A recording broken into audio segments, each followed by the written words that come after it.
Bonjour tout le monde, je m'appelle Manon Jean, fondatrice de la météo intérieure et du massage caméléon. Donc, comme vous avez pu voir cet automne, je me suis lancée dans une nouvelle aventure en développant un programme de coaching pour les adultes. Deviens le météorologue de ta vie. Puis là, je suis en train de ramasser plein de beaux témoignages, en fait, sur les participants qui ont décidé de plonger dans ce beau programme qui dure 12 semaines. Donc, on a commencé l'aventure en septembre, puis là, ben, il nous reste 2 semaines du programme. Donc, je vous présente aujourd'hui Anne-Catherine Comans. Alors, je vais te laisser présenter, Catherine. Oui, bonjour tout le monde, bonjour Manon.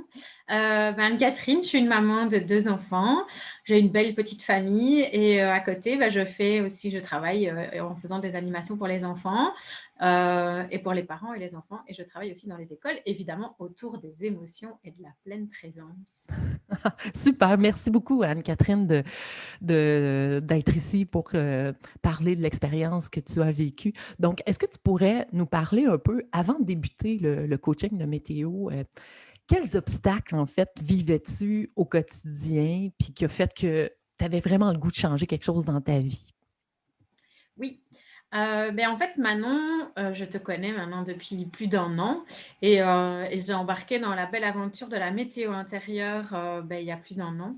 Et j'ai eu tellement une prise de conscience déjà grâce à tout ce que tu proposais sur la météo intérieure, le massage caméléon, etc. Mais je me rendais compte que malgré que de plus en plus j'accueillais mes émotions, de plus en plus je commençais à vraiment être dans le ressenti de mon corps par rapport aux émotions, que à côté de ça, j'avais quand même du mal à être en paix avec mon corps, que j'avais quand même du mal à être en connexion avec mon corps quasi quotidiennement, je veux dire. Donc, le côté émotion, oui, parce que j'avais déjà appris tellement avec toi, mais le côté de tous les jours, de mon corps, etc., et que j'étais quand même encore fort dans mes pensées dans la vie de tous les jours. Donc ça, c'était déjà une chose importante pour moi, de faire la paix avec mon corps et aussi, sans doute, que j'avais beaucoup de pensées limitantes dans ce que j'étais capable de faire ou dans ce que j'étais, qui me freinaient encore dans ma vie. Et j'en avais un peu marre. Donc, Oui.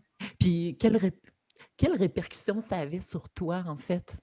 Ce que tu viens de nommer comme obstacle que tu vivais, les répercussions au quotidien que ça avait dans ta vie, ça? mais je sentais que j'étais encore trop, comment dire,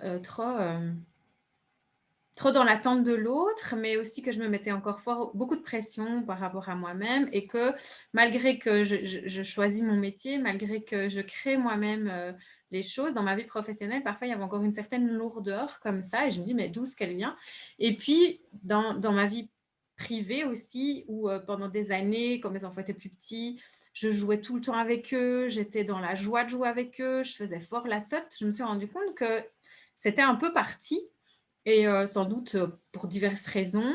Et ça m'attristait beaucoup parce que je sentais finalement que les choses ne coulaient plus de source comme avant par rapport à ce que je me mettais sans doute comme pression. Donc, je sentais que c'était un peu lourd ou que, voilà, qu'il y avait moins de joie que les premiers moments quand on a les enfants. Enfin, voilà.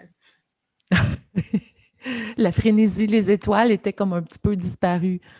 Oui, oui, c'est ça. Le pétillant de la vie était un peu caché sous de la pression, sans doute que je me mettais. Ouais, oui, oui, effectivement. Puis qu'est-ce qui s'est transformé dans ta vie, en fait, en faisant ce saut, en plongeant dans le programme au début du mois de septembre, en fait, mettons à la mi du mois de septembre, quelle transformation tu as pu observer chez toi? Déjà, comme transformation, ce côté de retrouver son enfant intérieur, moi, ça a été quelque chose de très révélateur, très important chez moi, où, oui, je l'avais mis de côté, je l'écoutais plus trop, euh, parce que la responsabilité de ma vie prenait le pas sur le reste. Et donc, aller à la rencontre de cette petite fille, ça m'a vraiment libérée. Euh, Ça m'a apporté beaucoup de légèreté et ça m'a permis aussi de me reconnecter plus facilement à ce que je suis et à ce que je veux être. Enfin, à ce que je suis et à ce que je veux, plutôt, à ce que je veux être. Excellent. Donc, finalement, tu ressens que le fait que tu sois connecté avec ton enfant intérieur, que tu sois allé à sa rencontre, ça t'a amené plus de légèreté puis plus de connexion. Oui, exactement. Plus de légèreté, plus de connexion, qui permet aussi après d'aller voir certaines choses qui sont parfois difficiles. Hein. Dans le coaching, on a été creuser quand même voilà, des traumas, des choses que j'avais vécues dans ma vie qui avaient été difficiles. Mais en étant toujours connecté à cet enfant intérieur, ça permet de prendre du recul, même si j'aime pas trop ce terme-là, mais de prendre les choses avec, de nouveau, le mot légèreté vient vraiment beaucoup.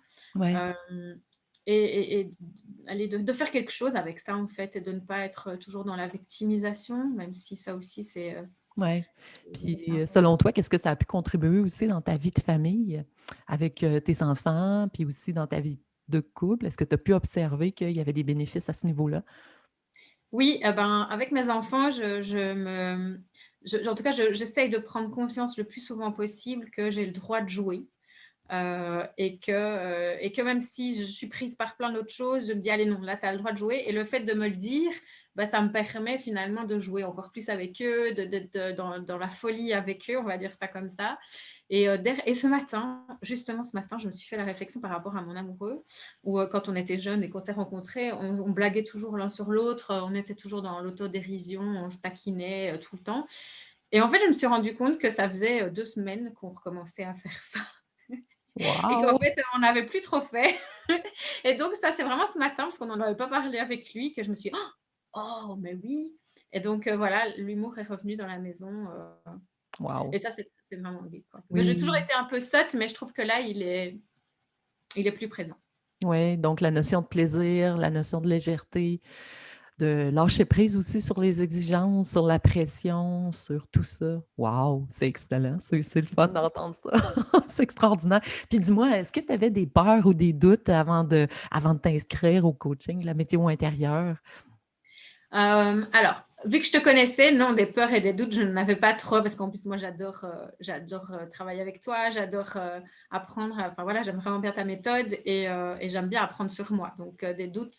Mais par contre, c'est vrai que, ayant déjà été avec toi pendant 1 an et demi de façon très, très, très, très régulière quand même, parce que tout ce que tu proposes dans la météo intérieure, c'est déjà beaucoup, beaucoup de prise de conscience, etc. Je me dis, est-ce que ça ne va pas être un doublon? Et en fait, non. Je ne sais pas si tu te souviens, mais très vite, Ouais. je t'ai dit, mais on ne parle pas de météo intérieure, on parle de l'enfant intérieur. Et donc, ça m'a désarçonnée, mais positivement. Donc, voilà, si je pouvais dire quelque chose qui m'a fait hésiter, c'était celle-là. D'accord. Puis finalement, ben, tu as découvert quelque chose qui était inattendu.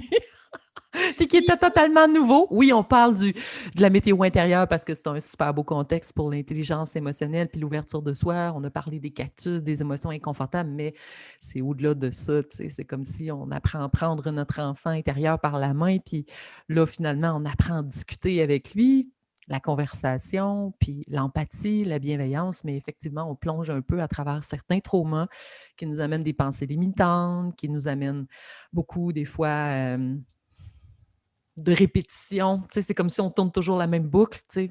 Enfin, là, on enlève, en fait, puis on voit, on devient plus conscient, puis on devient plus grand, en fait, l'allégorie du ciel.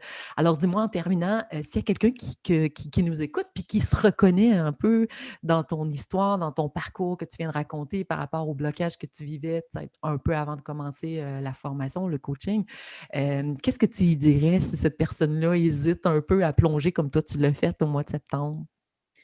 Voilà, que tu es une femme extraordinaire déjà, ça franchement, moi voilà, c'est vraiment à chaque fois un pur bonheur et que tu as créé de nouveau un programme qui accompagne, mais dans la paix et dans la légèreté, même si c'est des choses qui sont parfois très dures. Voilà, ça fait partie de la vie et t'amène comme ça. Je ne me suis jamais sentie en danger, je me suis toujours sentie accompagnée avec toi. Et ça, je trouve que c'est tellement puissant. Et voilà, tu amènes la légèreté, tu amènes à nous faire comprendre des choses, à nous aimer, à honorer. Ça, c'est quelque chose que j'ai vraiment honorer nos blessures et pouvoir renvoyer à l'autre et qu'on n'est pas tout le temps responsable. Donc, voilà, allez-y, quoi. Je trouve que. Et le groupe aussi, j'en ai pas Oui, parlé, mais c'est là, je m'en allais te poser cette question-là parce que, tu sais, c'est un peu le côté je trouve exceptionnel, tu sais, du coaching, c'est qu'on est seulement un petit groupe de 10 personnes, donc c'est très, très, très intime, puis ça nous permet justement d'être. Fait que parle-moi en fait, toi, de ça, le groupe. Qu'est-ce que ça a contribué pour toi d'avoir des échanges? Parce qu'on avait une fois par semaine où on se laisse aller, on écoute les autres, mais aussi on est entendu de la part des autres, puis on raconte notre histoire. Donc, qu'est-ce que ça a pu contribuer pour toi, le fait que tu sois entouré de 10 personnes aussi dans ce processus-là? Ça, c'est vraiment un must. Pour moi, c'est un plus parce que, bah oui, on a les coachings individuels avec toi, on a les vidéos, les visualisations, mais le fait d'avoir des personnes, ça fait, on crée sa famille, on se rend compte qu'on n'est pas les seuls, que même si on a des vies différentes, ben que, voilà, on a les mêmes questions qui reviennent, les mêmes peurs parfois qui sont là aussi, ou pas, mais justement, ça aussi, ça amène à voir la différence chez les autres et pouvoir écouter l'autre, donc se sentir écouté, mais pouvoir écouter l'autre jusqu'au bout, enfin l'écoute active, vraiment en plein dedans, et d'apprendre. Enfin, moi, je trouve que ça fait vraiment partie d'une de mes valeurs, mais je trouve qu'on évolue en étant en contact de l'autre, et c'est exactement ce qui s'est passé avec le groupe, quoi. Et donc, ça crée une alliance aussi, on se sent plus fort aussi, enfin voilà, donc Oh, wow! Ah, c'est vraiment le fun. Puis en terminant, je te prends par surprise, un seul mot qui décrirait ce que tu as vécu durant toute on est rendu à 10 semaines, il reste 2 semaines, là, mais mettons un seul mot que tu appuierais, disant, moi, c'est ça que j'ai vécu durant toutes ces semaines-là jusqu'à maintenant. Un seul mot? Ah, ça, c'est difficile. Allez, évolution bienveillante. Ah! Super! Merci beaucoup, Anne-Catherine. C'est vraiment génial de pouvoir partager, en fait. Puis, c'est tellement génial. C'est vraiment merveilleux de pouvoir tenir la main aussi à des personnes parce que j'ai autant plongé que vous dans cette aventure-là. Donc, c'est exceptionnel de pouvoir se dire, bon, mais on partage aujourd'hui les bénéfices, mais en même temps, c'est que on veut tellement en entraîner d'autres dans cette dimension-là. Fait que plus on va être de personnes à avoir un grand ciel, à accueillir les météos intérieurs, tellement ça va être exceptionnel. Puis la bienveillance, puis l'empathie va régner, en fait, que c'est merveilleux. Fait que merci beaucoup de ta Merci à générosité. toi, merci au groupe aussi. Bye! Au revoir.